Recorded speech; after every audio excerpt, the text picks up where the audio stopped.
of good news into a single broadcast, but today is an exception to that normality, shall we say. Now let's take today's three news items one at a time. I'll start with, I think, what is perhaps bad news, good news, depending on how you look at it.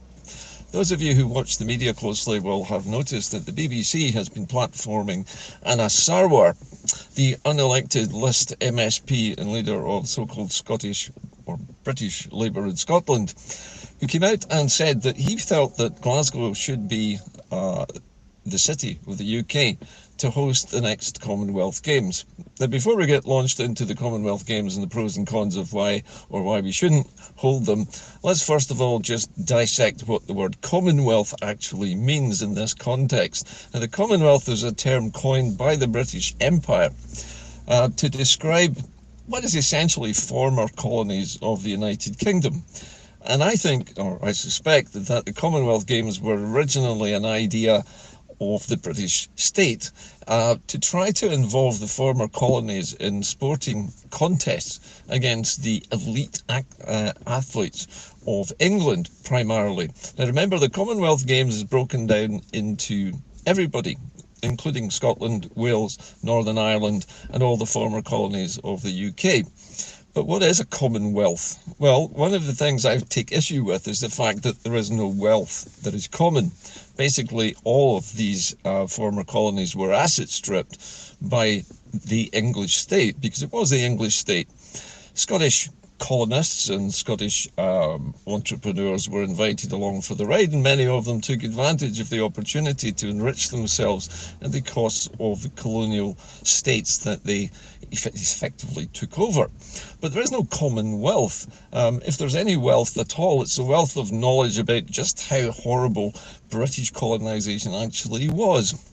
Now, on top of that, let's talk about the Commonwealth Games themselves. Now, if my memory serves me correctly, as little as a year ago, Australia refused to hold the next Commonwealth Games, citing the fact that they tended to cost more than they produced in income.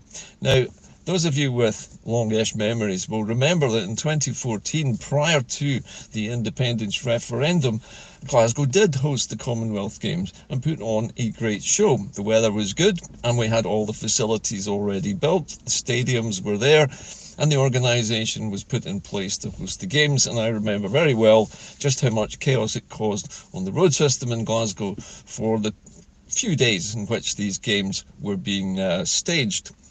But the thing is, the Commonwealth Games is now a kind of tarnished brand.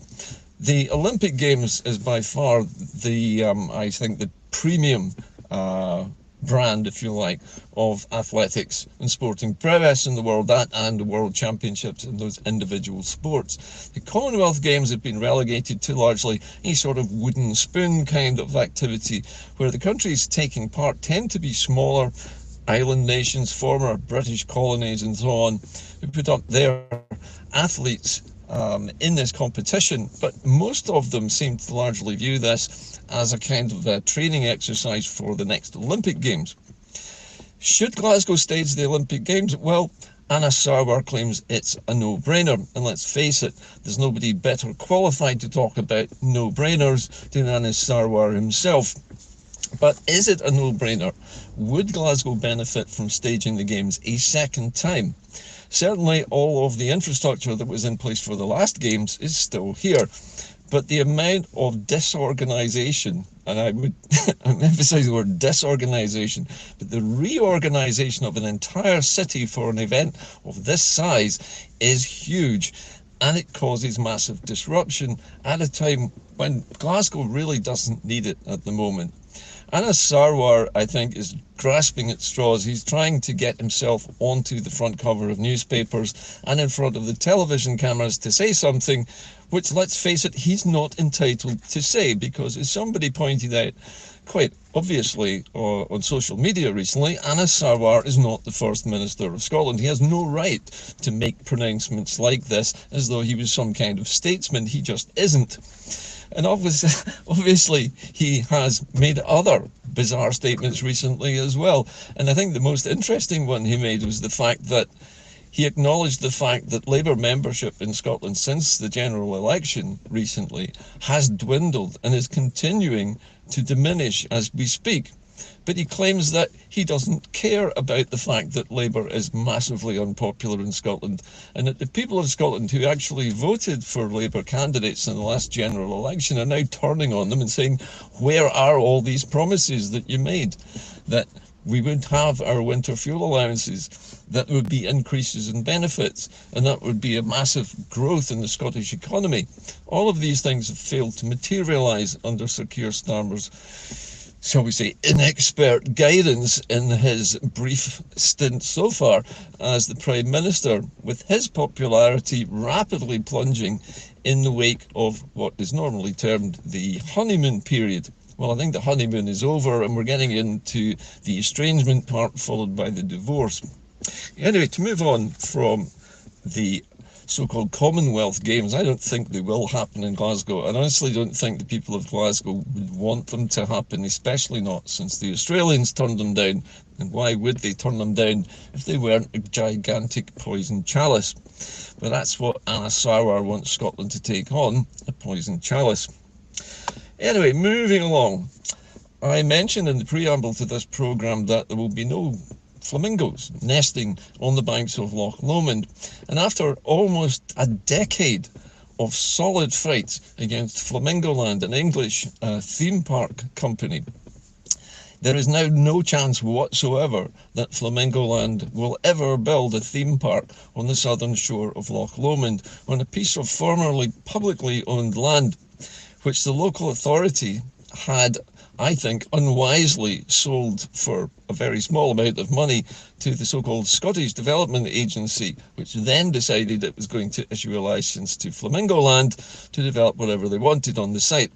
That has now been thrown out for a third time after massive public outcry.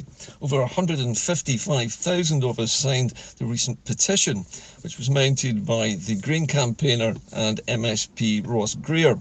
Now, normally I am a bit critical of the Green Party, but on this particular occasion, this is the Greens doing what they're supposed to be doing and doing it very well. So all congratulations to Ross Greer on helping to orchestrate a very successful programme of defiance against, I think, the instruments of British invasiveness. So Flamingo Land is not going to happen now, and it can't happen now. There'll be no repeat performances of the last 3 attempts that Flamingo Land has made to the planning authorities at Loch Lomond and the National Park to build this new development, which was going to swamp the southern end of the loch with new roads, casinos, restaurants, hotels and all the rest of it, something which nobody wanted, and especially the local people. So it's a major triumph for people power in Scotland, and it's good news for those of us who want to enjoy the beauty of what is a national park. It's not a theme park, it's a place to enjoy the natural environment and to see the wildlife in situ in its own habitat. And my final piece of good news today was actually conveyed on the front pages of The National, which showed that in a recent poll, 57% of Scots say they want a new independence referendum. Now, whilst this is not a question saying, do you want Scotland to be an independent country, and 57% saying yes, this is an indication that the people of Scotland, in a majority of almost 6 out of 10, now want that referendum rerun. Now, why would they want that if they wanted to remain in the Union? And that's my question. They don't. The 57% who responded saying that they wanted a rerun obviously feel there was a lot wrong with the 2014 referendum, and I don't think I need to list the many deficiencies that British organised poll had, not least of which was the illegal introduction of the vow, something which English-controlled newspapers engineered at the 11th hour to try to persuade Scots not to vote yes in a majority, just days after 51% of Scots in polls said that they intended to vote to leave the UK. So this is good news, and it's good news for all sorts of reasons, because it shows a change in the way people of Scotland think about not just independence, but the future of Scotland itself. And having nearly 6 out of 10 people in Scotland wanting to rerun that ballot is I think, a warning shot across the bows of John Swinney and his administration of the SNP, who appear to have been doing very little so far to try and push the cause of independence any further. But the fact that nearly 60% of Scots now want that and are demanding a rerun of that referendum tells you that the mood has changed. We've been beaten down, we have been ignored, we have been shut down, we've had our access to democracy closed off in all sorts of devious ways by the British state. But that has not diminished people's demands for a rerun of the referendum. And I suspect that that 57%, given the opportunity, would vote yes, and that would produce the result which we should have had back in 2014. Anyway, that about concludes the news for today from Inde-Car. So I think in the round we can say that Anas Sarwar is a no-brainer for suggesting that we should take up the poison chalice of the so-called Commonwealth Games, and that Flamingo land is not going to happen now. It is something that we can stop worrying about, and the people who live near Loch Lomond have no longer got the spectre of flocks of flamingos basically circling over their area with a view to building a gigantic unsightly nest. And finally, almost 6 out of 10 of us are now demanding a rerun of the 2014 referendum, although we know that it's very unlikely, almost zero chance of having another referendum. But that means that people are demanding a vote on independence of some kind, and that has to be the target for all of the pro-independence parties in the next few months running up to the 2026 general election at Holyrood. Now, there's quite a way to go yet before we get to that point, but this, I think, is the starting point. This is the starting pistol being fired by the people themselves of Scotland, saying it's time we had a vote, and which of our parties in Scotland is going to provide the most realistic route to getting that vote achieved. That's it from Inde-Car today. Of course, as I always say, please keep the faith. I will be back on your screens later in the week. I would like to request that those of you who make regular contributions to this programme through my donation links, please keep doing that, because as time goes on, it is getting more difficult than ever to actually make these programmes, just simply because of pressures of work and the need to make a living like all of us.